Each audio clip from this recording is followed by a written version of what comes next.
Odading Mang Oleh. Rasanya seperti Anda menjadi Iron Man. Belilah odading Mang Oleh di dia karena lamun teu ngadahar dading Mang Oleh maneh teu gaul jeung aing. Lain balad aing goblok. Ikan hiu makan tomat. Goblok mun teu ka dieu. Odading Mang Oleh rasanya anjing banget.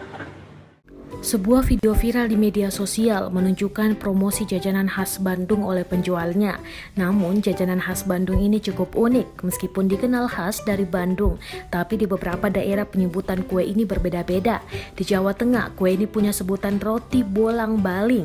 Di Jawa Barat ada yang menyebut kue bantal atau roti goreng. Odading, jajanan berupa roti goreng dengan tekstur lembut dan rasa manis tersebut dipromosikan oleh seorang pria dengan nada ngegas atau terkesan marah.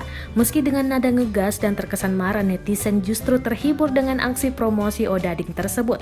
Video itu juga membuat warung odading Mang Soleh jadi laris disambangi pembeli. Berbagai pendapat dilontarkan netizen melalui kolom komentar.